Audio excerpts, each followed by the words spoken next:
Hello, ladies and gentlemen. This is Eddie Marcus, and I'm back again.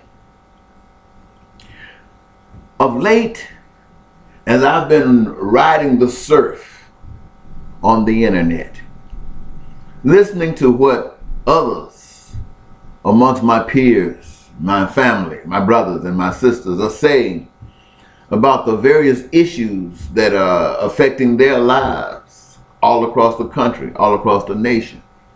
Seeing what is important to them, how important, what they would like to see done about it based upon how they understand its existence. It's a wonderful thing to be able to reach out and see and hear others speak. Thank goodness for the internet. We get a chance to do things like this. What I'm finding out a lot, though, is there's a lot of hating going on the internet. Even though there's a lot of information that's going on, that's information that's been hidden from us, and it's wonderful to receive that information. But a lot of times I recognize that sometimes hate has a motivation for that information coming out, and I still appreciate that information, as we all should. But a lot of times I can find that the hate is an expression of a lack of understanding of what is truly going on and the solution to these particulars. And so I can speak to that issue. You see, ladies and gentlemen, when we talk about Luciferians and we talk about Illuminatis and we talk about the secret societies, all of these exist. The evidence is in the knowledge that we all have about them. So there's no question about, do they exist? And they're supposed to be secret. The things that they do are in secret. And apparently that secret is more important than lives, for they do sacrifice lives as an indication of their commitment to these particulars. And so we gladly admit that these things do happen. And yet we find ourselves allowing these same people who have made these commitments amongst themselves in secret and in private to have a hand in administering the goings and comings of our daily lives. And we're supposed to trust them. How do they get in power? Do we elect them? Do we put them in power? Or are they secretly chosen and manipulated in such a way that it happens anyway? And we become victims to it. And if we are victims to it, why are we victims to it? Well, we're victim to it because we are bound by the system in which we give our allegiance to. You see, there is another way that we could actually live our lives, that we don't have to be committed in giving our allegiance to something that creates the kind of societies in which we live. But we talk about the devil coming in and taking over. And what that is, it's a sign of those who have had the responsibility of representing God in a very negative light. We have failed.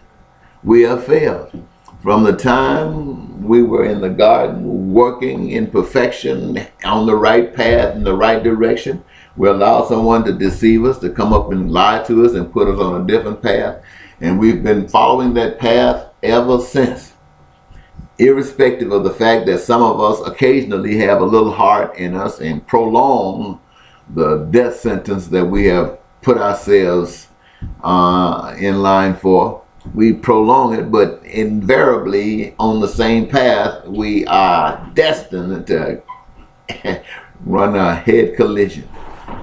And so the chances are, as long as we keep on denying the realities, then it's going to happen. But that doesn't mean that the offer isn't always coming. And it's coming now.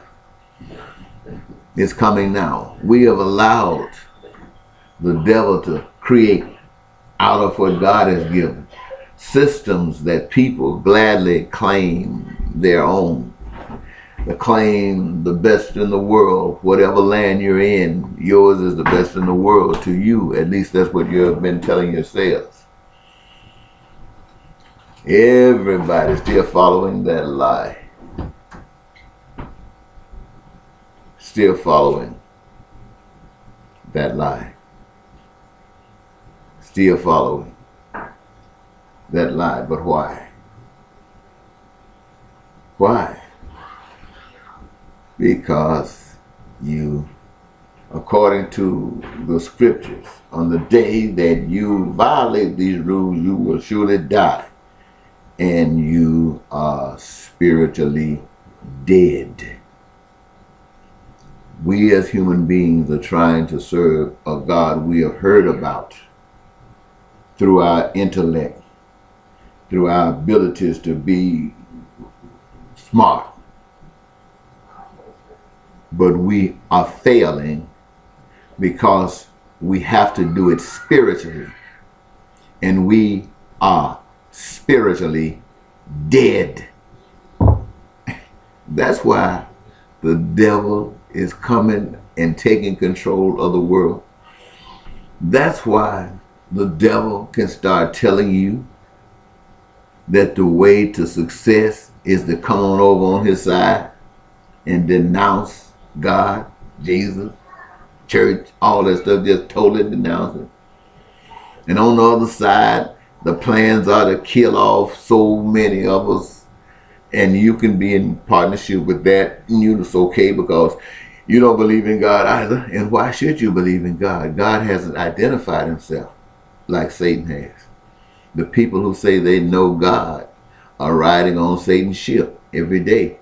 It was their responsibility to assure the people that the creator of the universe provided for them homes, houses of their choosing. It was those who say they love God. It was their responsibility to make sure that these people understood the purpose of life and what life was all about.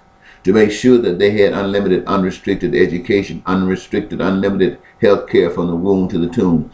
It was those who know God responsibility to make sure that all people had access to their careers of choosing, whereby would be created the goods and services that the people of the world have declared were important to them. And everybody would be contributing, and by so doing, they would be eligible to receive from that reservoir of goods and services whatever they desire, when they desire. That is as magnificent as it can be. But nobody can see that.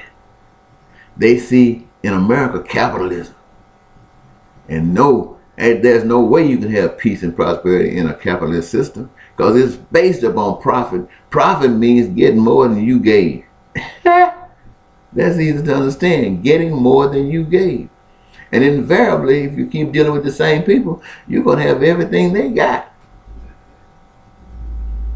And yet they had to deal with you in order to try to survive as long as they survived.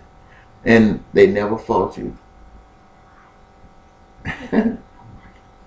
Socialism, communism, dictatorships, all of these, they just got different approaches, but the outcomes are the same.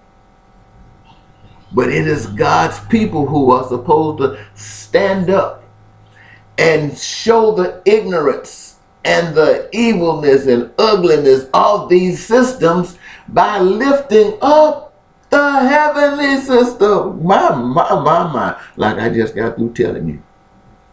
Now, you don't know too. I guarantee you, you haven't heard anybody else out there telling you these kinds of things. That God wants you on this earth to have these wonderful things, this wonderful life. That God prepared for you to have and experience this wonderful life. I bet you had nobody in this year. You heard anybody say these things to you? Now, can you understand why it's so difficult for you guys to believe what I'm saying? It's a foreign language to you, but it's true. The devil knows it's true. The devil knows it's true. The devil knows it's true. That's a secret, and you don't. So the devil is milking you for everything you're giving, and you're giving it all because you still reject the truth. Well, anyway, I'm going to leave it there, and I'll talk with you at a different time, another date. This is Eddie Marcus, spokesman and advocate for basic human rights for all people, saying bye-bye.